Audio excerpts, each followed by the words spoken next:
Eu sou atualmente professor na Universidade Federal do Espírito Santo, mas eu fiz o meu mestrado e doutorado na Universidade de São Paulo, no Instituto de Ciências Biomédicas. No meu mestrado e doutorado eu trabalhei com o sistema da fosfocreatina. No meu mestrado foi porque assim, né? Quem nunca não está muito acostumado às vezes com pós-graduação, e em geral, quando você chega num laboratório diferente, no mestrado você não tem tanta autonomia, então você tem que meio que ver o que está acontecendo ali, se inserir em alguma coisa. Então, no meu mestrado, eu trabalhei, que não foi assim, exatamente, digamos, o que eu fazia meu olho brilhar, mas era interessante porque eu tinha esse interesse em trabalhar com o sistema da fosfocreatina. Só que aí eu trabalhei com a perspectiva de ver o efeito do hormônio tiroidiano, foi no departamento de fisiologia humana, o efeito do hormônio tiroidiano sobre o sistema da fosfocreatina, então sobre o controle da quantidade de creatina no músculo esquelético e cardíaco e a expressão do transportador de creatina.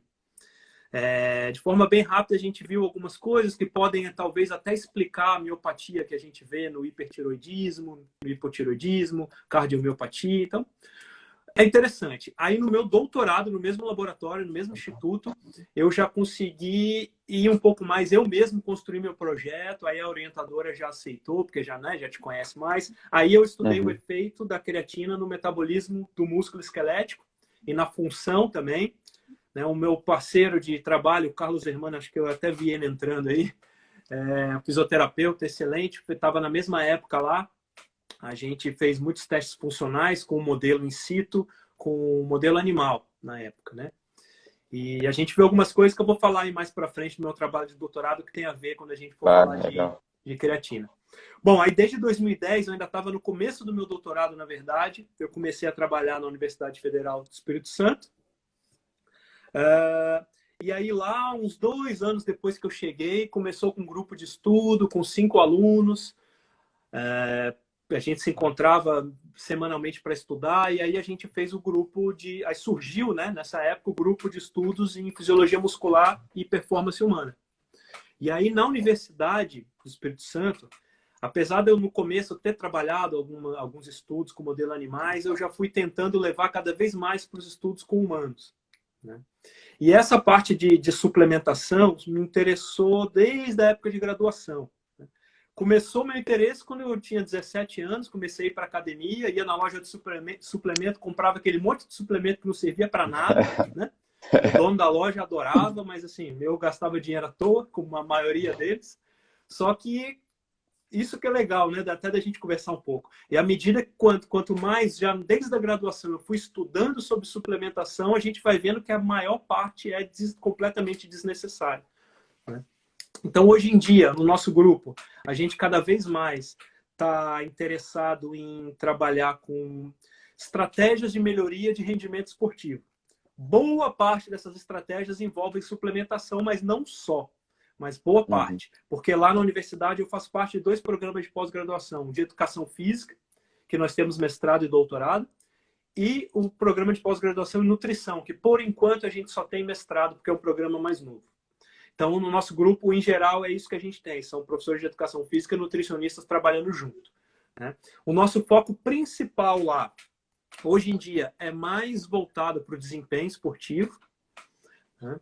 A gente estava até batendo um papo rapidinho hoje, antes, né? Eu comentei que assim, a gente não está fazendo muito estudo mais com a perspectiva de saúde.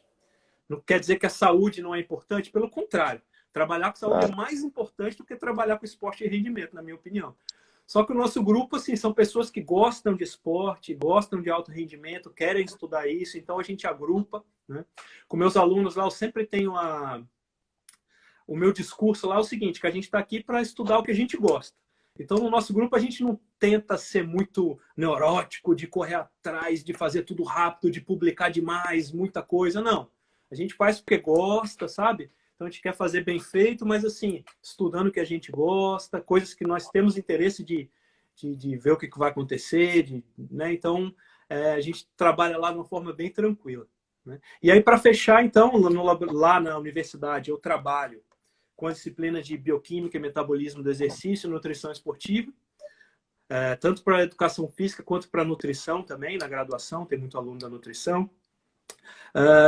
E curiosamente, eu até vi você na live do Hamilton, você falando que trabalha com arte marcial também, né? Tem um projeto Sim, social. sim, tem um projeto Lá eu social. também trabalho com a disciplina de fundamento das lutas. Então, assim, meu dia a dia lá eu adoro, é bem legal, porque, por exemplo, no último semestre, antes de eu vir para cá, de quarta-feira de manhã, eu estava com a turma de licenciatura, trabalhando com fundamentos das lutas no tatame, experimentando jogos de oposição, jogos de luta, vivenciando isso no tatame. No mesmo dia à noite eu ia para a sala para ensinar bioquímica e nutrição. Então é bem legal, são É coisas legal. diferentes, mas assim. E só que a gente está juntando isso, né? Tem o Mauro Guerra, por exemplo, um aluno de doutorado, está trabalhando com os atletas de MMA, o projeto dele, que no caso dele não está envolvendo suplementação, mas teve o trabalho do Arthur, que você até colocou no seu stories, que foi o trabalho de mestrado no aluno lá pela nutrição, que a gente trabalhou com os atletas de MMA também. Nós estamos Sim, com um trabalho aceito para publicação com os atletas de judô, com a citrulina malato, que é um outro suplemento que a gente avaliou, até eu coloquei no meu feed também. E tem minha aluna Raquel, que aí essa eu tenho uma co-orientadora dela, que é uma professora da biomecânica. A Raquel é professora de taekwondo. Eu tenho muito interesse com legal. luta também, então assim, o projeto dela é um pouco diferente dos outros. Por isso que eu tenho a co-orientação da professora Natália, que é a biomecânica, trabalha com biomecânica. Mas ela vai ver o efeito do treinamento de lutas em idosos para ver equilíbrio, risco Pô, de legal. queda, coisa legal. Não é muito a minha área, assim. Eu fui porque eu gosto, mas assim, não é, tá um pouco assim além. Por isso que eu tenho a ajuda dessa professora que é excelente na área de biomecânica, especialmente com idosos, né? Então, mais ou menos é isso que tem acontecido lá no nosso grupo. Por Muito, aí. muito legal. E eu ia puxar esse link também, ia perguntar sobre esporte de luta, de combate, né? Até você também é praticante, né? Tem toda uma relação, e isso é muito legal. E também ia comentar que quando você deu uma brecha aí, abriu o grupo lá dos ex-alunos, para quem tivesse interesse, eu tô lá já. Desde, Ah, desde você que você entrou abriu, lá, eu vou aceitando, eu acabo não aproveitei. vendo, né? Até falar para Aproveitei, já quem tem um estiver tempo. assistindo aí, pode entrar no meu link do perfil, tem lá o grupo do Facebook que eu deixava ele fechado só para quem tinha sido aluno meu, mas agora está aberto lá para quem quiser. Eu tenho disponibilizado algum material por lá, alguns artigos, vídeos. Né? Tem semana que eu coloco mais, tem semana que eu coloco menos, mas enfim, é uma forma de eu ir colocando material lá disponível também sobre essas coisas que a gente gosta de estudar, né? Com certeza, é muito legal, vale muito a pena. Recomendo bastante aí, Legal. pessoal. E já entrando no nosso assunto, você já falou um pouquinho das pesquisas e tal. Então, como é que está a situação das pesquisas hoje? O que vocês estão olhando mais lá no laboratório? Eu vejo muito estudo legal de vocês, porque muito estudo prático, né? Não é como você É, já falou, estudo a desempenho, mas muito estudo com atleta. Queria que você falasse um pouquinho sim. para a gente É, poder. às vezes, principalmente quando chega aluno da graduação e vem perguntar para mim, não, pessoal, o que você faz aí de trabalho, de pesquisa? Eu costumo explicar para eles o seguinte, ó, no nosso grupo a gente está atrás de formas de tornar o músculo esquelético mais forte, mais rápido, maior. Então, assim, aumentar o desempenho do músculo. Isso tem a sua vez para a saúde, como a gente já citou, e é muito importante, a gente pode tocar um pouquinho nisso hoje também, né? É fundamental, mas Claro. para o desempenho esportivo também é determinante. Então a gente, de forma geral, busca isso, estratégias de melhorar o desempenho, com foco principalmente em força, potência, agilidade, né? Então essas valências neuromusculares, assim, o exercício de endurance até aqui em Coventry estou fazendo alguma coisa, a gente tem alguns projetos, mas em geral a gente foca mais nesse tipo de atividade. Vindo de São Paulo, lá do Instituto de Ciências Biomédicas, onde a gente tinha um laboratório com muito equipamento, com muita coisa, no Instituto tinha muita coisa. Chegando lá na Federal do Espírito Santo, quando eu cheguei, principalmente, a gente não tinha praticamente nada. Hoje em dia a gente já tem um laboratório que dá para fazer bastante coisa. Temos dinamômetro cinético, temos sistema de fotocélula, plataforma de força, plataforma de salto, enfim, algumas coisas para medir desempenho.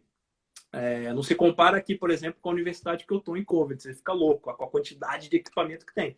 Então lá, assim, é uma outra realidade, mas dá para fazer o que a gente gosta, certo?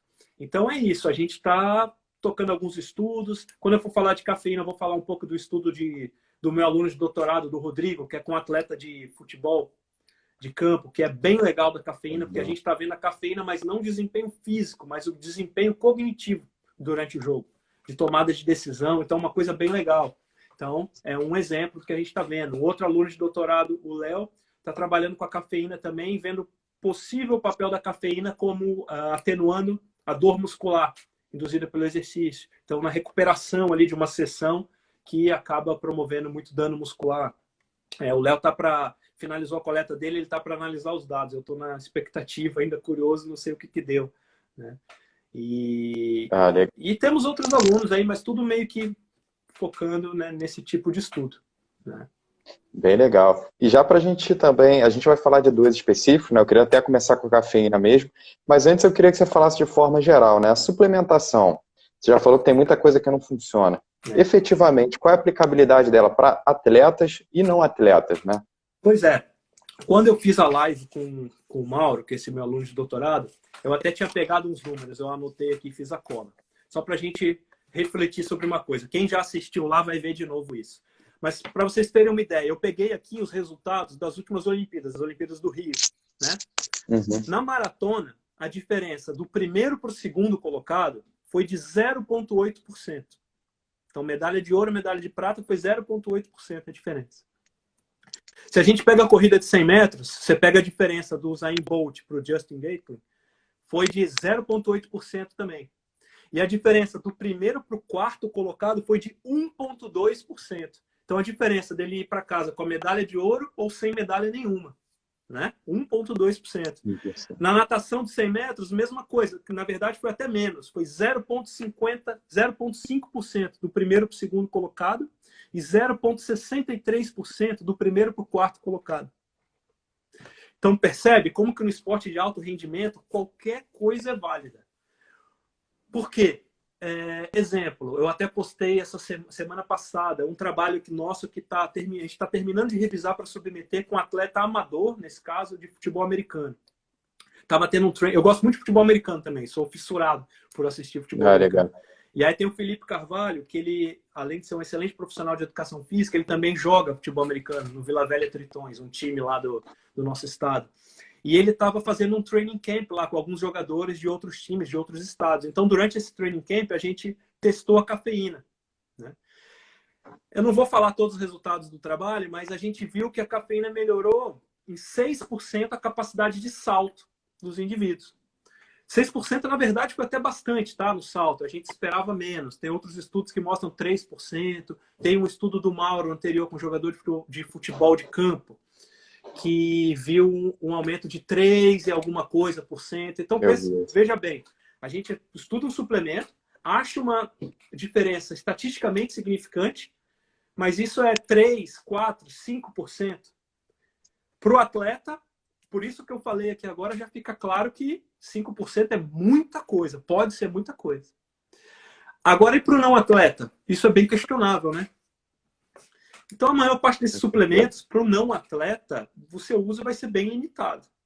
Né? É claro que tem algumas exceções. O Hamilton estava falando de proteína. A gente viu como que proteína para a saúde mesmo, não só para o desempenho, né? Mas é essencial. Mas a proteína ali nem precisa ser na forma de suplemento, pode ser no próprio alimento, né? Suplemento pode ter sua vez. Mas quando a gente pensa em creatina e cafeína, pensando no desempenho, porque, de novo, tem muito estudo, principalmente com a creatina também, com o âmbito da saúde, né? Seu efeito no sistema nervoso central, enfim, aí também pode ter sua vez. Mas pensando em desempenho, essa melhora, às vezes, para o não atleta, não tem tanto uso. Então, assim, a gente estuda muito suplemento, mas é aquilo. Suplemento não deve ser utilizado de qualquer forma, né? Ou achar que vai fazer milagre, não vai fazer milagre.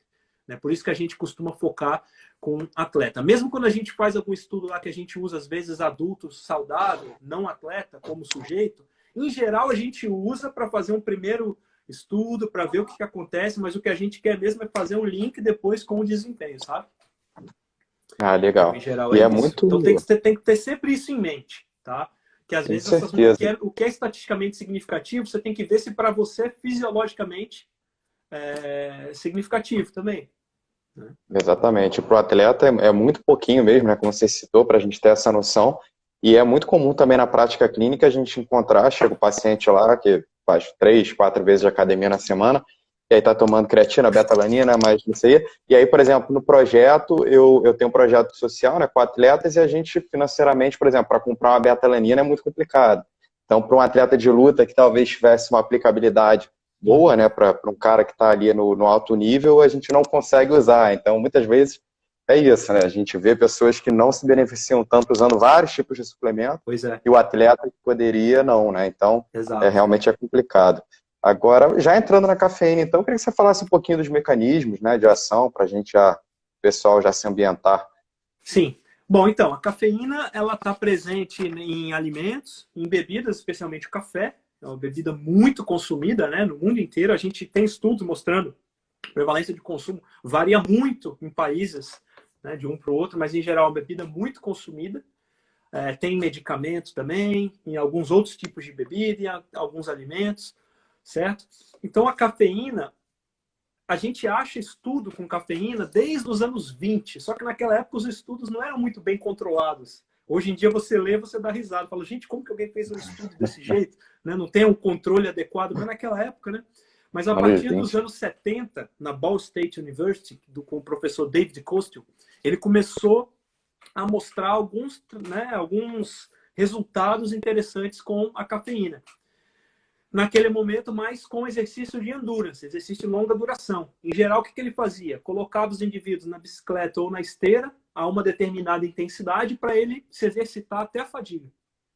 E aí ele via se a cafeína aumentava o tempo até a exaustão. E ele mostrou que sim, tanto no ciclo ergômetro quanto na esteira. Então, já desde os anos 70, começou a surgir muito estudo mostrando o efeito da cafeína na melhoria do desempenho de endurance. Ciclismo, corrida. Um pouco mais recente, mas já tem também bastante trabalho, tem outros trabalhos mostrando que a cafeína poderia ser efetiva também para melhorar força, potência, capacidade de sprints repetidos. Alguns estudos mostram que sim, outros que não, mas é possível. Então, também, a cafeína poderia atuar com atividades de alta intensidade e curta duração, ou com característica intermitente, de alta intensidade intermitente. E aí, surgiram vários possíveis mecanismos de ação para a cafeína. Se você pega músculo esquelético e coloca uma quantidade muito grande de cafeína, você vê, por exemplo, modificação no transiente de cálcio, você vê algumas coisas. Se você pega adipócito com uma dose muito elevada de cafeína, você vê, né, aumenta a lipólise, porque atua ali na fosfodiesterase e tudo mais. Só que em vivo, esses mecanismos não parecem ser tão determinantes. O principal mecanismo que parece ocorrer em vivo é a cafeína atuando como um antagonista da adenosina, porque a cafeína consegue se ligar na adenosina, não só a cafeína, mas alguns metabólitos que são gerados a partir da adenosina, ligam-se no receptor, e só que é uma inibição competitiva ali. Liga no receptor, mas não desencadeia a resposta. Então, reduz a ação da adenosina. Então, a adenosina tem aquele, no geral, falando, né, aquele papel mais supressor ali, de diminuir a tensão, de diminuir, né, aquela letargia. A cafeína faria o contrário. Então, a cafeína aumentaria o estado de alerta, poderia melhorar o tempo de reação, tem trabalhos que mostram. Então, uma ação do sistema nervoso central. Só que mesmo para o exercício, né, de endurance, como a gente falou, esse parece ser o principal mecanismo. Além de outros trabalhos, tem um trabalho com o camundongo que eles injetaram cafeína direto dentro lá do ventrículo, no cérebro. Então, foi a ação da cafeína direto no sistema nervoso central. Não envolveu músculo esquelético, não envolveu fígado, não envolveu nada. E eles viram que os animais conseguiam correr mais tempo na esteira. E quando eles davam um mimético de adenosina, que tem ação contrária à cafeína, eles corriam menos na esteira. E quando eles deram os dois, para fazer um controle ali, ele correu da mesma forma que na condição controle. Então é um trabalho com animal, mas mostrou bem como que a ação da cafeína lá no sistema nervoso central pode atuar melhorando o desempenho físico, né? E tem um professor aqui da universidade, ele também está meio que me co-orientando no estudo aqui, que a gente está fazendo, que não envolve cafeína, mas ele tem muito trabalho com a cafeína, que é o Jason Tales.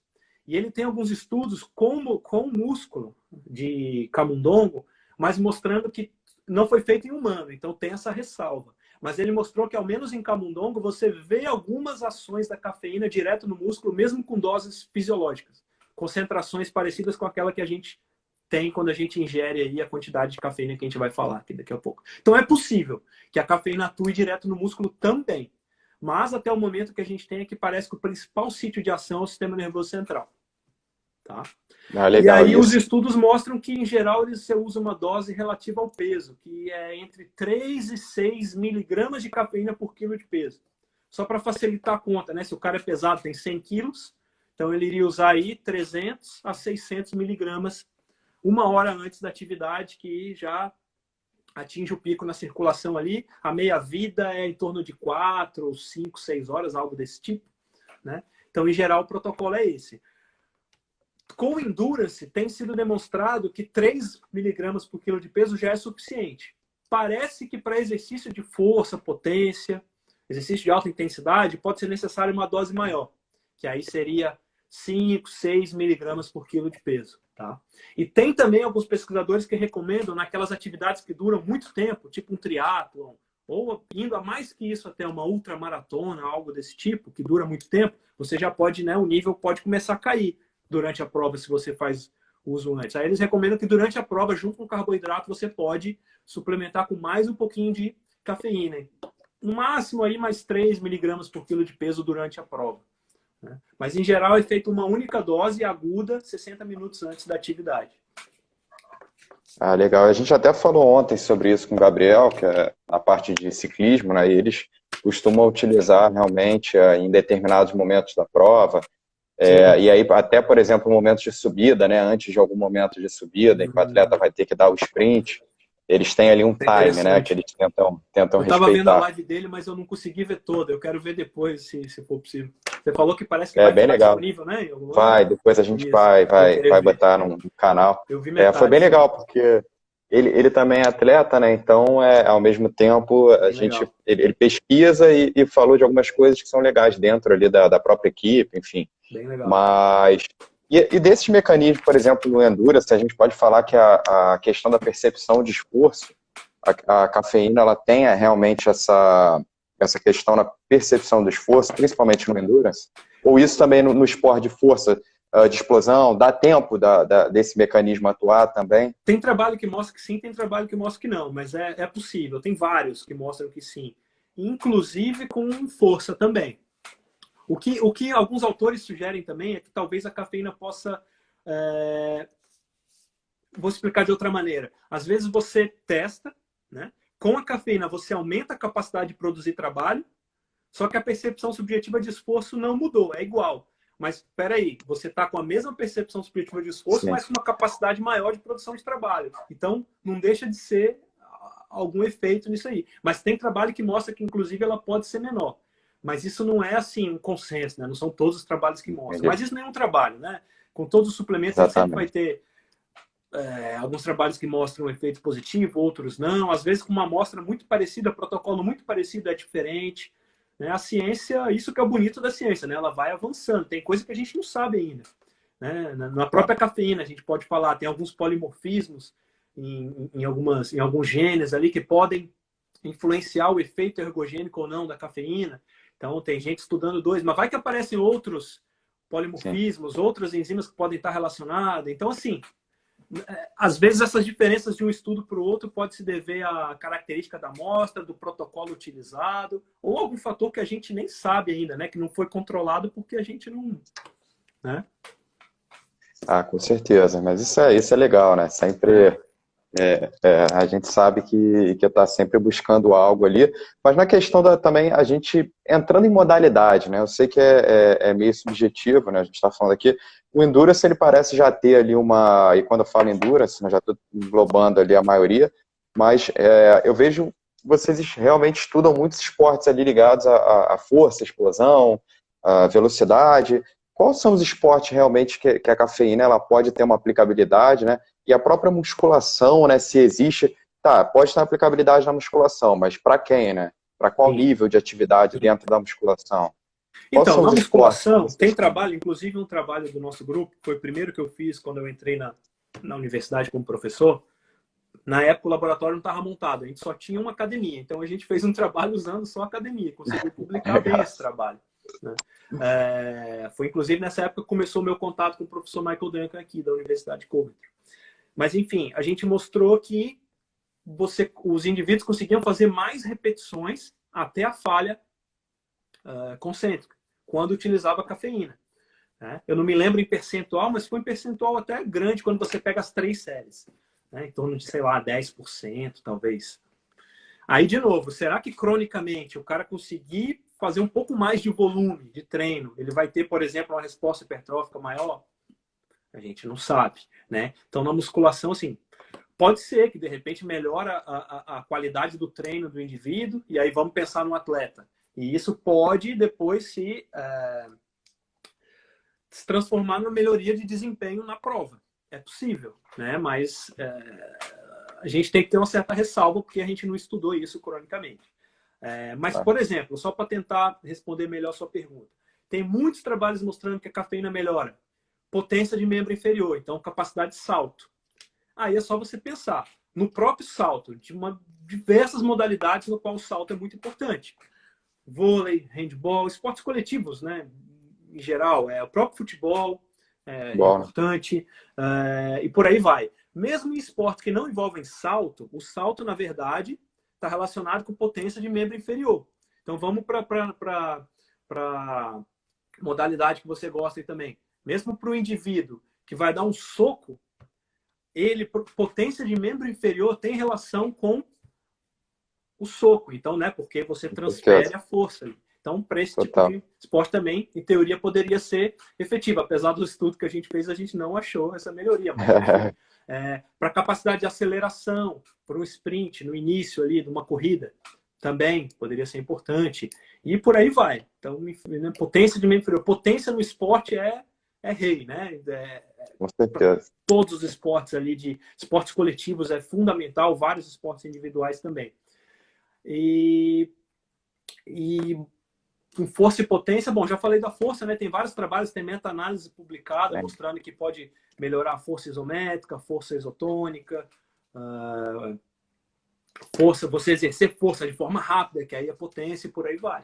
Então, assim, uma infinidade de esportes poderiam se beneficiar disso, né?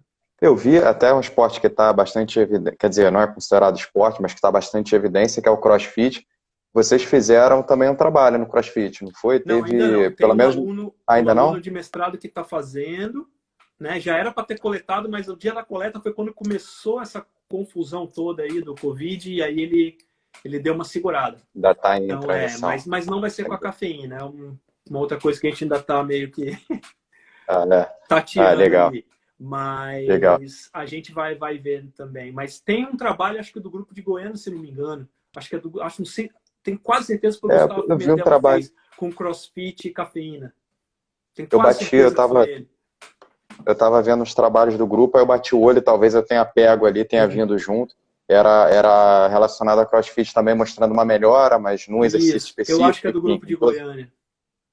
Com todas as ressalvas, né? E aí já até perguntaram aqui, só para a gente também não deixar passar, falou um pouquinho da dose, mas e os efeitos? Existem efeitos colaterais, né, de altas doses que podem causar algum problema para o atleta ou não para pessoas comuns, né, que às vezes exageram? Sim.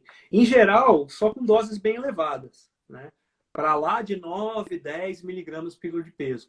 A notícia boa é que mais do que 6 miligramas de quilo de peso por quilo de peso corporal não parece ser necessário, não vai dar efeito maior, certo? Se é para dar efeito, entre 3 e 6 você vai ver esse efeito. Então, assim, doses maiores não vão ter efeitos ergogênicos adicionais, mas podem ter os efeitos colaterais, que é a irritabilidade, insônia, até desconforto gastrointestinal também, tudo isso pode ocorrer, tá? Só que isso é muito variável, tem indivíduo que é mais sensível e outros menos, né? Tem gente que é mais sensível que alguns desses efeitos, mesmo com uma dose de 5, 6 miligramas, ele pode sentir, mas nada, em geral, nada muito severo, né? A gente já trabalhou, já suplementou muita gente com cafeína nos nossos estudos e ninguém relata efeito colateral muito grave, não, tá? Quer dizer, grave nunca, mas eu digo assim, mesmo insônia, dificuldade de dormir é raro com essas doses, tá? E aí, também já entrando nesse universo dos polimorfismos, né? E aí que também pode, eu acho que também pode influenciar, né, nesse sentido, né, a sensibilidade Sim. da pessoa. Você pode falar um pouquinho para a gente? Vou só ligar aqui. É uma área bem legal. Bom, polimorfismo, se a gente lembrar bem rapidinho, né, sem perder muito tempo com isso, né, todas as proteínas que existem no nosso organismo, o livro de receita para essas proteínas está lá no DNA. Né? Então, o gene é uma sequência de bases que tem a receita, o código necessário para sintetizar uma determinada proteína, certo? Existem polimorfismos, que é quando tem diferença de base, uma troca de base em determinado aminoácido, que vai produzir um aminoácido diferente naquela proteína, só que não vai fazer com que a proteína perca sua função, mas ela pode ter uma função alterada. Tá? E aí, para ser considerado polimorfismo, eu não me lembro do número, mas tem que ter uma frequência na população de tantos por cento, que eu não me recordo. Tá? Menos que isso poderia ser considerado como uma mutação. Né? Mas, enfim, então você tem ali, são as mesmas proteínas, só que ela tem alguma pecinha diferente que pode ser que ela atue de forma mais rápida ou mais lenta, por assim dizer. Tá? Então, isso é o polimorfismo. Tem polimorfismo de 2 genes que são muito estudados com relação à cafeína. Um é do receptor de adenosina, que é o gene ADORA2A, e tem o da P450, que é a enzima que metaboliza a cafeína lá no fígado, certo? Bom, então você tem, por exemplo, tem um trabalho publicado em 2012, depois eu posso disponibilizar, que não sei se foi o primeiro, mas é um dos mais antigos ali, que avaliou essa diferença no polimorfismo. Então ele pegou indivíduo homozigoto, então, que tem ali os 2 genes com a forma que eles chamam de A, e indivíduo que tem no mínimo um dos cromossomos com a forma C, que seria o heterozigoto. Os homozigotos, quem tem o AA chamado, eles são eu vou falar com essa palavra, acho que não existe em português, mas os metabolizadores rápidos. Então a cafeína é rapidamente metabolizada.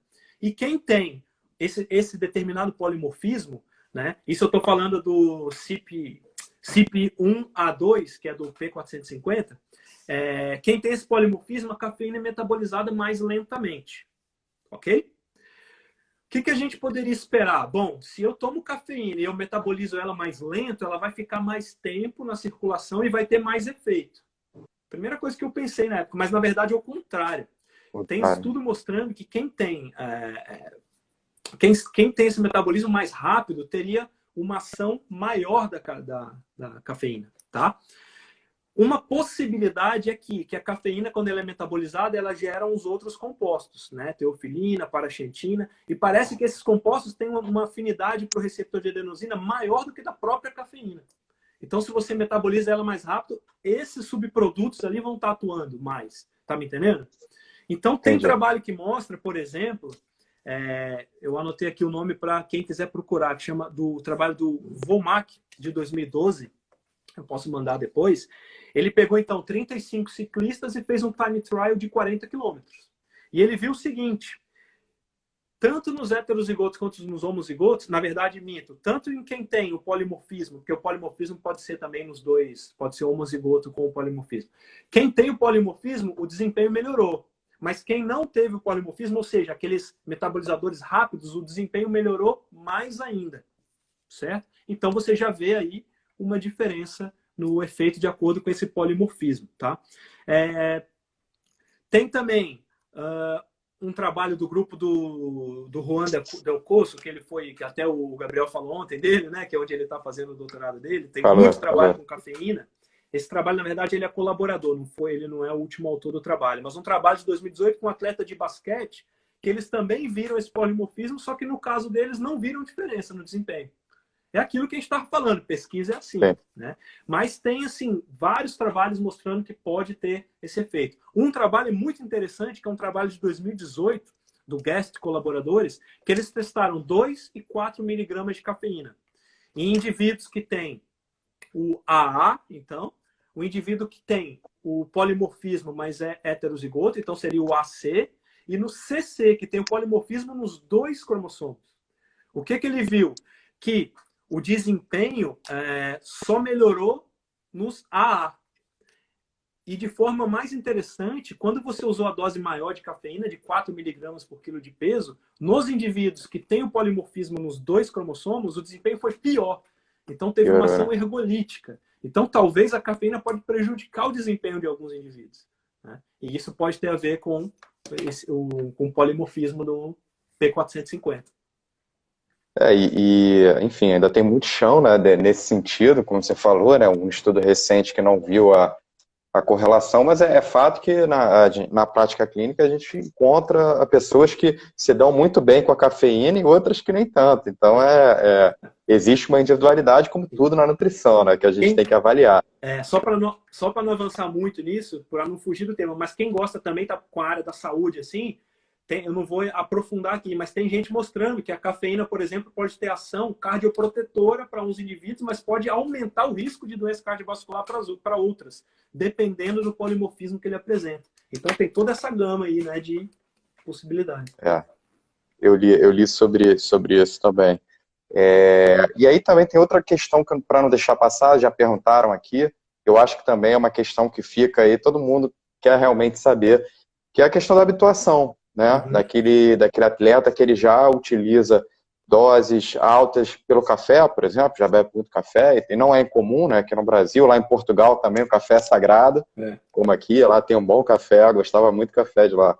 E aí existe realmente essa habituação, o atleta ele precisa fazer um washout, como é que funciona essa questão da cafeína? Então, isso aí não tem uma resposta definitiva, sabe?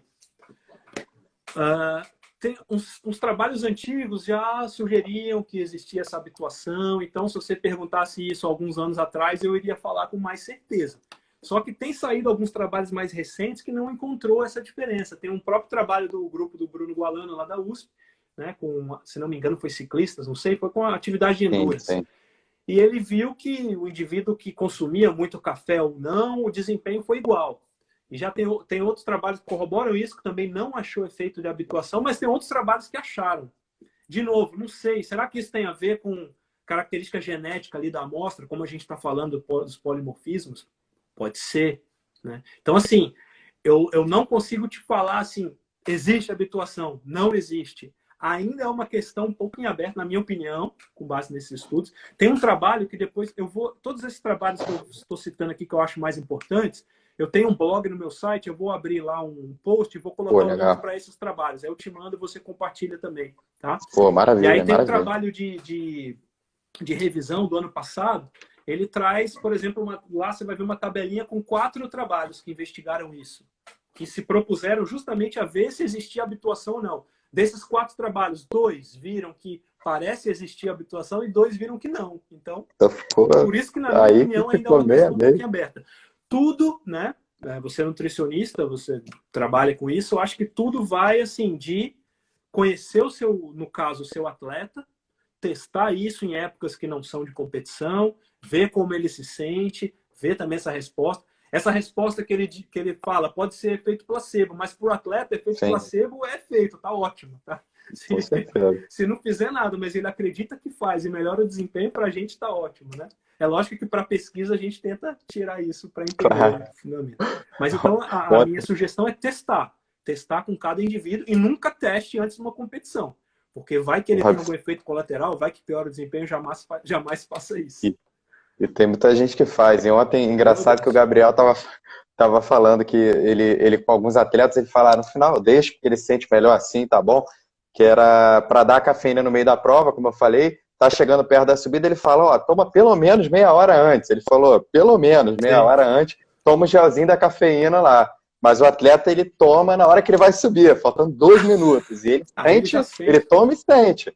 E ele falou, cara, o placebo, o efeito placebo, ele é mágico também, né? Então, a gente conversa, mas assim, se o atleta tá ali, tá indo bem assim, a gente às vezes deixa. Enfim, faz parte, né? Até para rapidinho, já até entrando na creatina, até se for o caso, mas quando eu estava em 2014, eu estava lá nos Estados Unidos com um aluno meu, o Arthur, a gente estava no congresso do American College, e aí a gente estava no hotel já à noite, e o pai dele mandou uma mensagem e falou, filho, tem esse monte de suplemento aqui seu. Amanhã eu tenho um jogo de tênis que o pai dele não é atleta, mas sabe, que aquelas competições de final de semana, assim.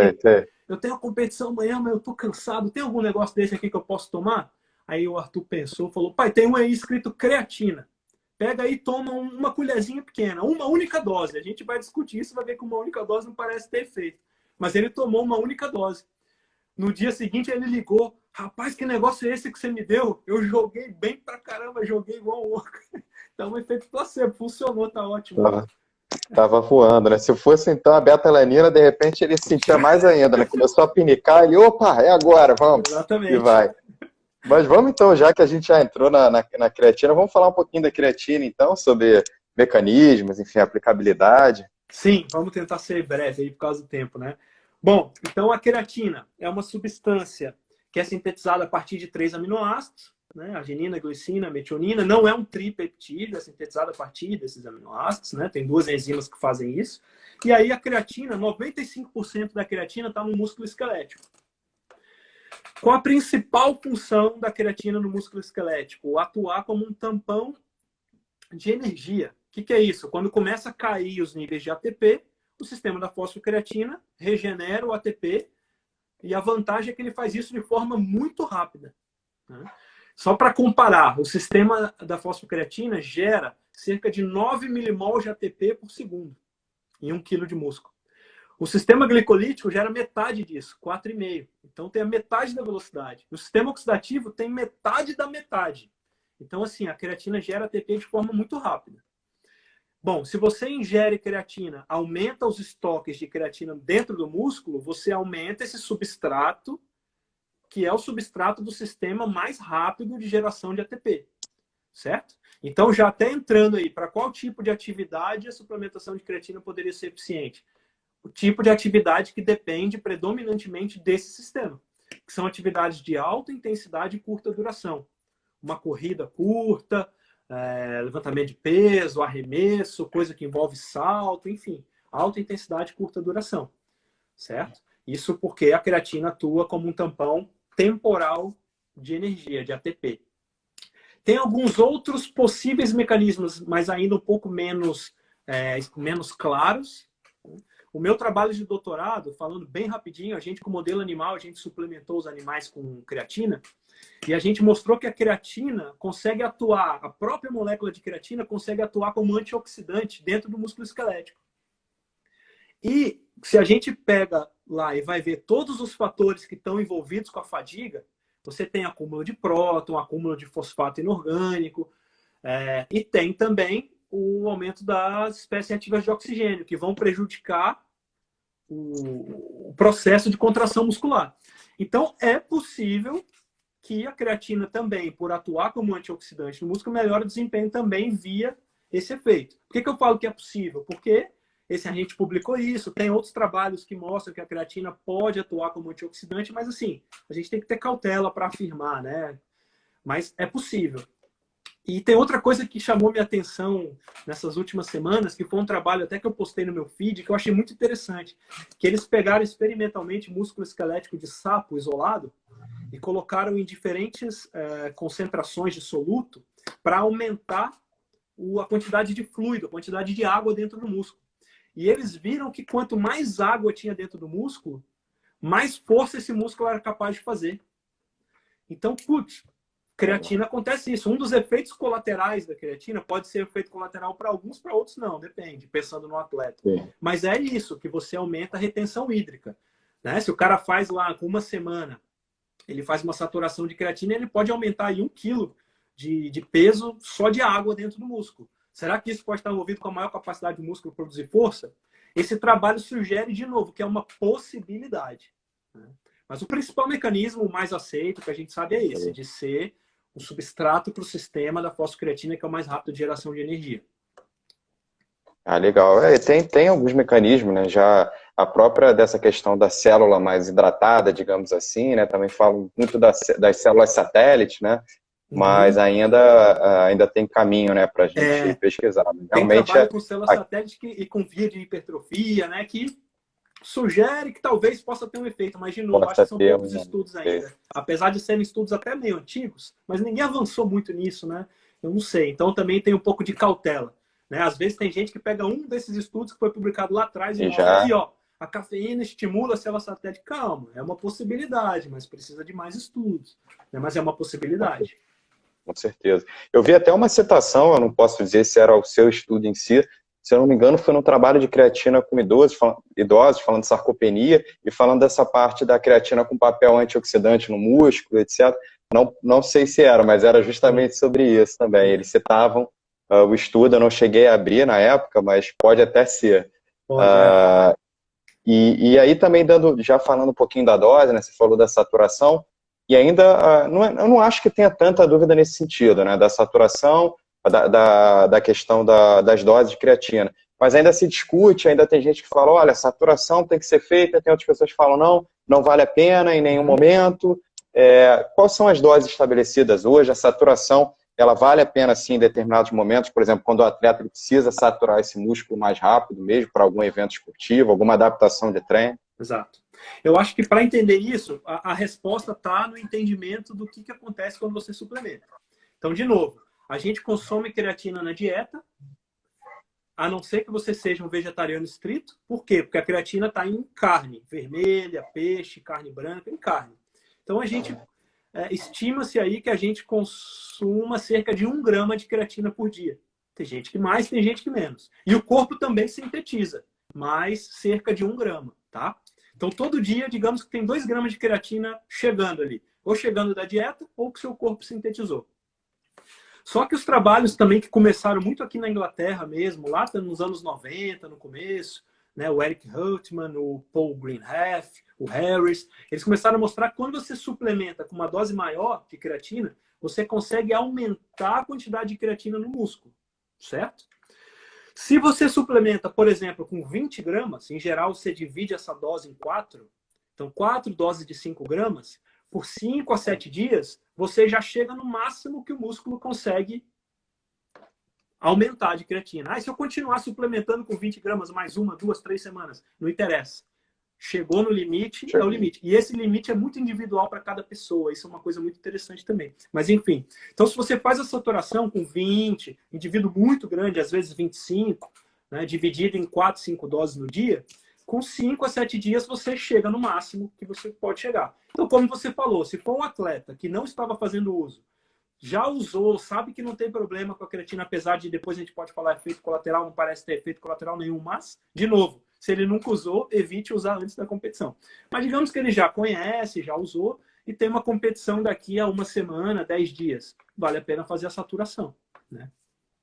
E para o indivíduo que às vezes está numa fase não competitiva, se você suplementa com 3 a 5 gramas por dia, você vai chegar naquele mesmo nível. Isso os estudos mostram. Só que ao invés de chegar a isso com 1 semana, você vai demorar 2, 3 semanas, a gente não sabe exatamente o tempo, mas fato é que depois de 1 mês, você vai ter o mesmo aumento.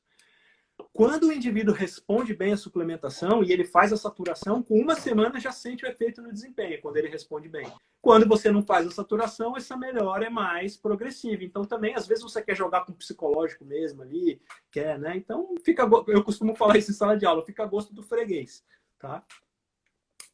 E no sentido de, por exemplo, o time de tirar a creatina também, vamos dar um exemplo de um lutador de MMA, e ele tem que bater o peso, e ele realmente tem ali, ele responde à creatina, mas a gente vê aquele aumento de peso agudo, né, também pela questão da água, por exemplo, no músculo, enfim.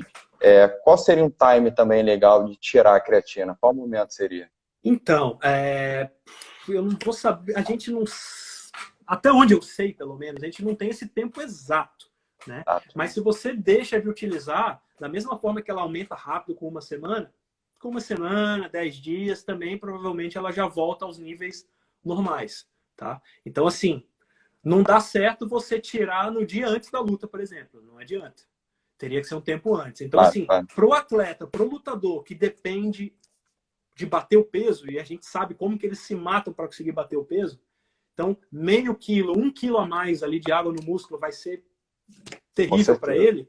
O ideal é que ele use a creatina na época de treinamento para treinar bem, melhorar a qualidade do treino, mas quando chegar ali 10, 15 dias antes da competição, acho que o ideal já era tirar, né?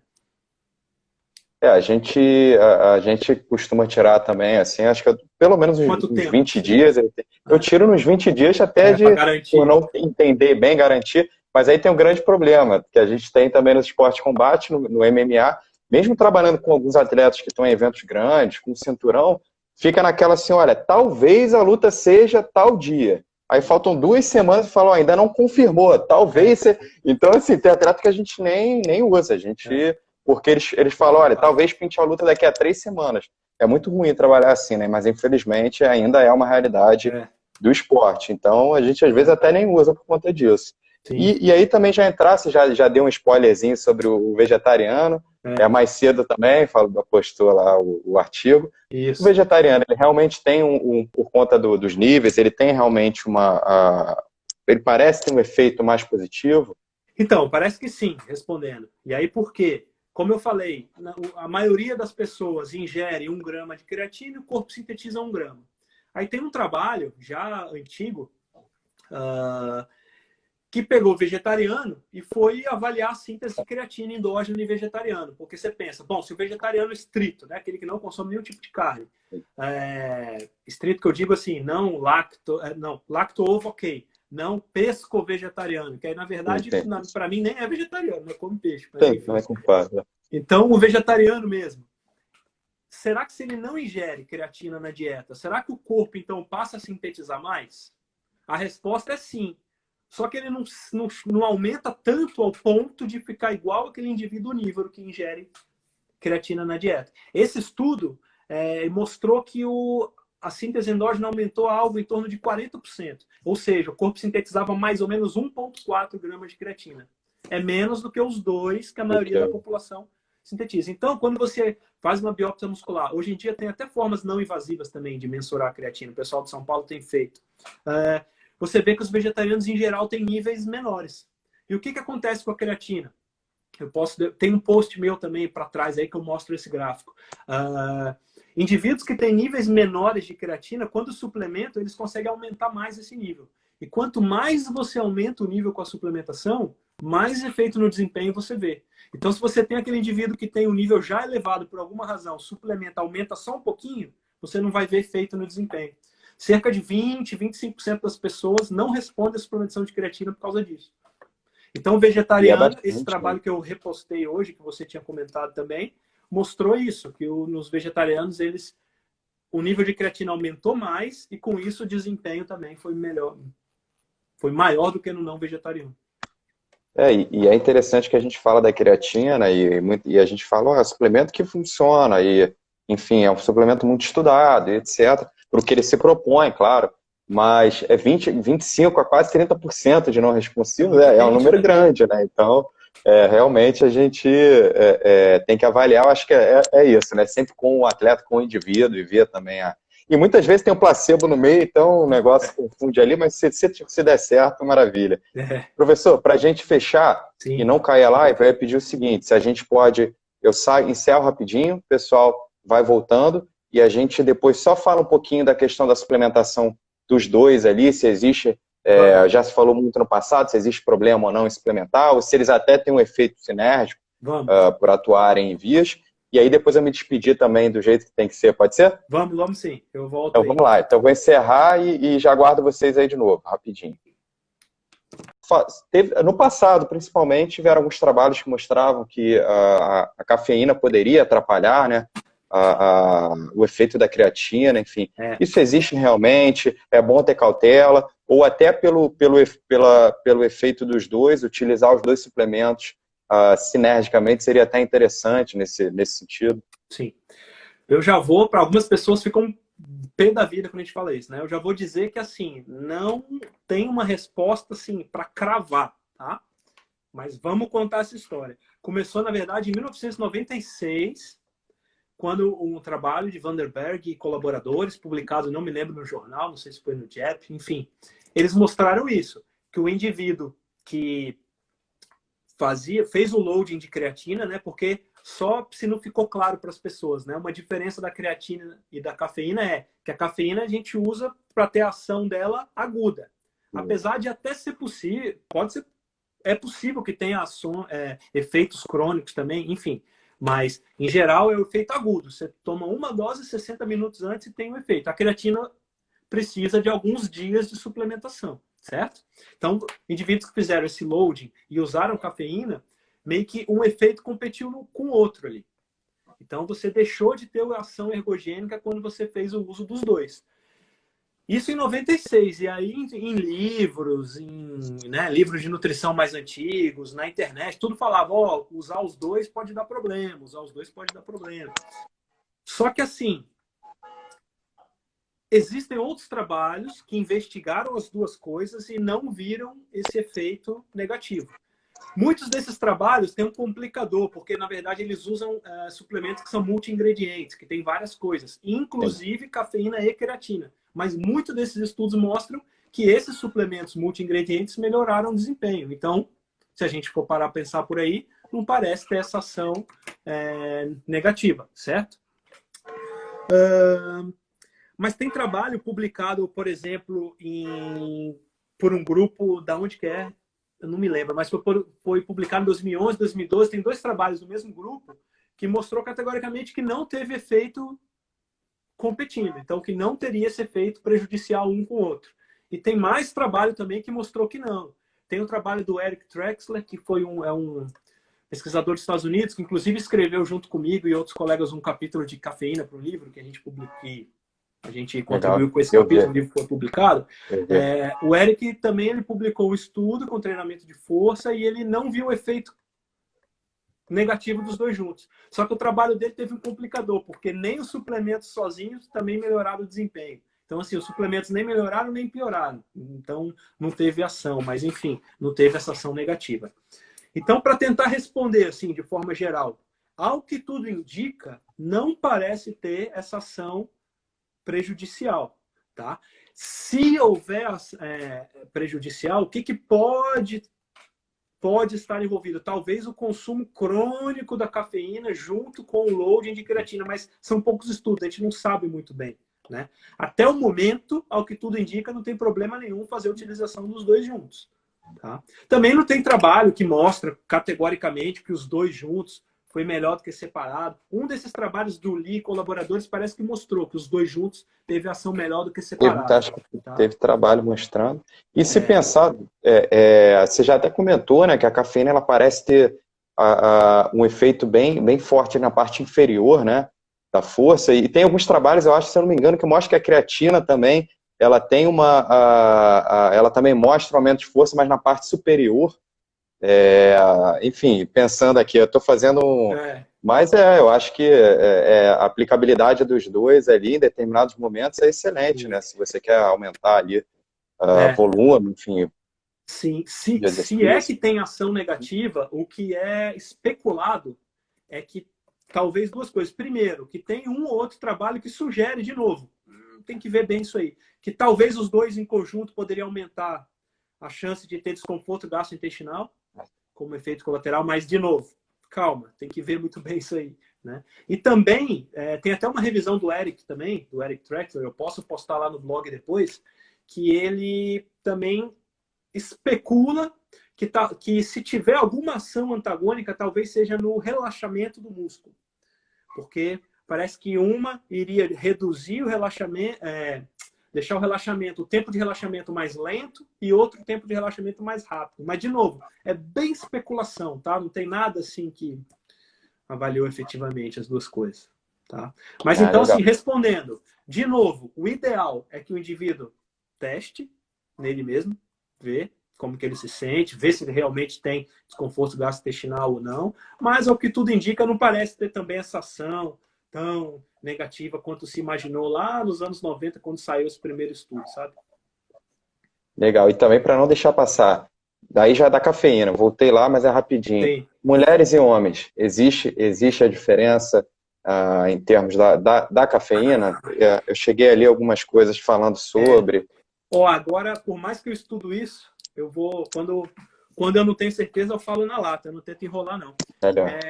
De fato, tem algumas pessoas tentando avaliar isso aí, só que assim, tem muito mais trabalho com homem do que com mulher com cafeína, né? Às vezes, uma forma de ver isso, às vezes você pega meta-análise e faz uma subanálise com gênero.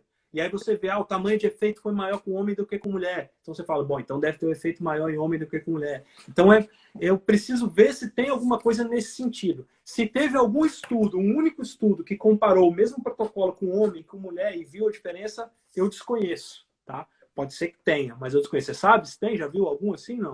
Efetivamente Não, investigou isso não, né? não, Pois é. não. Eu tô com algumas memórias frescas, eu li o capítulo do livro, Sim. então passava sobre Alguma isso coisa, também, né? sobre eu mesmo falar, preciso ver. falava alguma coisa Também é da algo que precisa possibilidade. ser mais investigado. E infelizmente ainda a gente até conversou com a colega a Rita de lá de Portugal, a gente falou sobre o REDS, e a gente estava comentando sobre isso, né? Ainda tem na nutrição esportiva, não tem tanto estudo com mulheres em determinados assuntos, né? Então, eu acho que é um caminho que tem aumentado e eu acho que só tende a aumentar cada vez mais, né? Às vezes...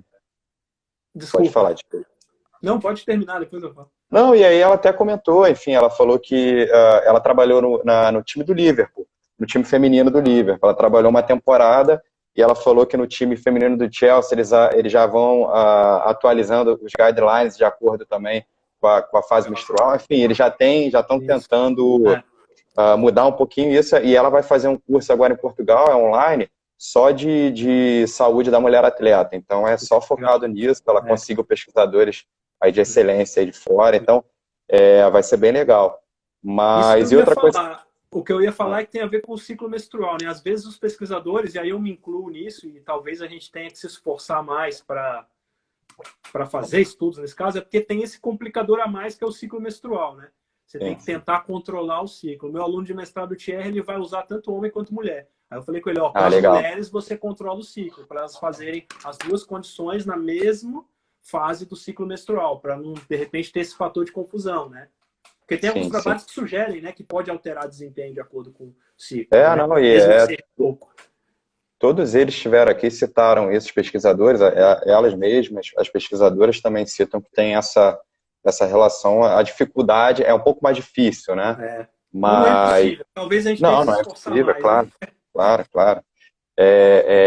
E outra coisa que eu também queria citar, que é muito legal, a questão você falou, olha, quando eu não sei, eu falo na lata. A gente está na 21ª live, né? A gente teve muitos pesquisadores aqui, considero assim, muita gente boa, que eu admiro muito, como é o seu caso, mas a gente sempre discutiu isso ao decorrer das lives, como sempre termina com, olha, a gente ainda não sabe, olha, tem a possibilidade, olha, parece que... E é muito diferente, às vezes, do universo da rede social, que olha, é isso, muita certeza, faz né? isso. Toma, é assim, protocolo é esse, tá certo, dá certo para todo mundo. Então é interessante a gente falar sobre isso também, né? Que os grandes pesquisadores ali que estão no dia a dia e às vezes estudando o assunto, eles não vão chegar aqui e falar, não, é isso, ponto. Às vezes pode parecer que o pesquisador é meio liso, né? Porque nunca vai te responder. É isso, ponto. Eles viram aqui, não, peraí, ó, você não sabe 100%, mas é isso, pode ser aquilo. Fala, pô, o cara tá me enrolando, mas não é, né? É que para fazer cada pesquisa é uma peça de um quebra-cabeça imenso. Então, assim, mesmo a cafeína e a creatina que a gente está falando aqui, que são os dois suplementos que mais têm trabalhos publicados, olha quanta coisa que a gente não sabe ainda. Agora, imagina uma citrulina malato, esses suplementos mais novos estão chegando. Putz, a gente sabe muito pouco, muito pouco. Então, assim, quando alguém responde com muita certeza, você desconfia. A não ser que seja algo muito pontual, né? Mas eu lembro que a minha orientadora de mestrado e doutorado, uma coisa que ela falou que eu nunca esqueço. Logo que eu cheguei lá, ela falou que não era nem com pesquisa, era pensando como professor mesmo, na sala de aula. Ela falou, olha, Lucas, uma coisa se você um dia estiver dando aula e alguém te perguntar uma coisa que você não sabe, jamais enrole, dá uma resposta, fala nunca. Porque aí o aluno sai dali e ele vê que não é aquilo, você perdeu aquele aluno para sempre. Agora, se você falar para ele, nossa, boa pergunta, mas eu não sei disso. Vamos dar uma procurada, vamos estudar, vamos atrás e tentar descobrir. Aí ele vai confiar em você, porque ele vai saber que quando você não sabe, você diz que não sabe. Então, eu sempre lembro disso, sabe? Foi um bom conselho. Me estimula também, né? A própria aluna, então eu vou pesquisar também, né? E você participar disso, né? É bem legal. E aí, já para a gente começar a encerrar, professor, primeiro eu queria agradecer muito sua presença, como eu já falei aqui, esse quadro surgiu aí no meio da quarentena, eu quis aproveitar que eu tinha um pouquinho dessa ponte Brasil e Portugal, e falei, por que não, né? E fui atrás de profissionais, falei, já que eu vou fazer o quadro, eu vou atrás de quem eu admiro, de quem eu gostaria de bater um papo, que eu acho que seria legal, e você está dentro desse time aí, desse super time aí de profissionais que não só dando aula, como professores, enfim, tiveram nutricionistas, pessoal da educação física, mas como pesquisadores, estão sempre trazendo muito aí para a gente, sou eternamente grato, gosto de valorizar muito, ainda mais nesse momento que a gente está vivendo, e aqui no Brasil está sendo, entre aspas, bom em algum sentido, a valorização da ciência, que estava um pouquinho estranho aqui, mas então é um agradecimento de coração mesmo, foi muito legal o papo, eu espero que a gente possa repetir para o futuro, mas você é uma pessoa sensacional,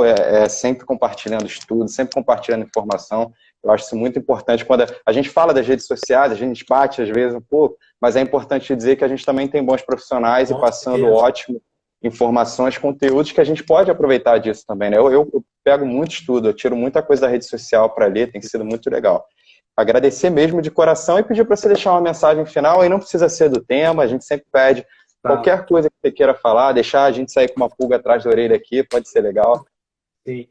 Bom, antes da pulga atrás da orelha, queria só te agradecer também, né? Eu não te conhecia antes, conheci também durante esse período e até comentei com a minha esposa, falei, nossa, ele tá com um projeto bem legal, conseguiu um monte de gente boa aqui nas lives e então, assim, parabéns para você também, né? Você parece uma pessoa super do bem aí também. Espero que a gente possa manter contato aí algum dia. Você também tem esse interesse em comum aí. Quem sabe um dia a gente faz alguma coisa junto aí com as lutas aí. Pô, tomara, seria muito legal. Depois que acabar essa loucura e eu voltar lá para o Brasil também, se você quiser visitar o nosso laboratório lá, tá convidado. Passar um tempo lá, se for o caso. Eu vou com certeza. Vamos combinar sim, tá certo? Legal. Então, parabéns pela iniciativa. Eu consegui ver algumas lives, não consegui ver todas, mas depois, se tiver acesso, com certeza eu vou querer ver, né? Várias. Obrigado. E, assim, sobre algum recado que eu daria, o recado é esse. Primeiro que você já tocou, né? Pra gente ter um pouco de cuidado com... Hoje em dia, o lado bom é que a informação está muito disponível, muito fácil. Só que quanto mais informação tem disponível, tem muita informação ruim também, né? A gente está vivendo uma época que é fake news para todo lado. Sim. As pessoas hoje, e tem gente que acredita mais numa mensagem de grupo do WhatsApp do que num estudo científico, como você falou. Então eu espero que, por mais que seja um período muito difícil que a gente esteja vivendo, né, que no mundo inteiro, mas especialmente no Brasil, as pessoas valorizem mais a ciência. Como eu falei, eu me sinto até às vezes um pouco egoísta, que a gente está querendo estudar cada vez mais esporte de rendimento, mas assim, isso para a sociedade é o menos importante, tá? É entretenimento. Entretenimento é importante para a sociedade. Mas, assim, tem gente fazendo trabalho muito sério com saúde, né? Os epidemiologistas agora estão trabalhando demais. Então, assim, valorizar isso. E ter cuidado com as informações que a gente vê na rede social. E outra, mesmo que seja alguém que você admira, lógico, você vê alguém que você admira, algum pesquisador que você segue o trabalho e admira, e ele fala uma coisa e você fala, nossa, legal, mas mesmo assim, vai na fonte original, vai estudar, vai ver se é aquilo mesmo, porque às vezes você discorda da opinião dele, isso é comum, isso é normal, não tem problema algum, tá? Então, né, se você me segue lá, gosta do que eu posto, mas também não vai acreditar em tudo que eu falo, tá? Vai atrás você, faça a sua análise, por isso que eu tento, quando os artigos são abertos e eu cito algum artigo, eu coloco no meu site para a pessoa poder baixar o artigo inteiro para tirar as próprias conclusões. De repente, ela não concorda com a interpretação que eu tive do artigo. Então, é isso. Sempre duvide de tudo, mas não para ser chato, tá? É simplesmente assim, legal, mas eu vou lá, vou ler, vou ter a minha própria interpretação. Acho que esse seria o maior recado. Tá bom? E aí, quem nunca viu meu site lá, entra lá que eu costumo colocar alguns artigos, os artigos que eu já publiquei, alguns outros artigos que eu cito no Instagram. Então, tudo lá no meu site, lucasgf.com. Tem algum material lá. Legal, legal. Se quiser mandar para a gente compartilhar também, que aí o pessoal tentar dar uma olhada nos artigos, vai ser legal. Mais uma vez, agradeço de coração, pessoal. Um bom descanso. Eu sei que aí já está mais tarde, tá? Sim. Tudo de bom para você, para sua família aí nesse momento. Tá bom? Obrigado aí, pessoal, pela presença. Tchau, tchau. Tudo de bom.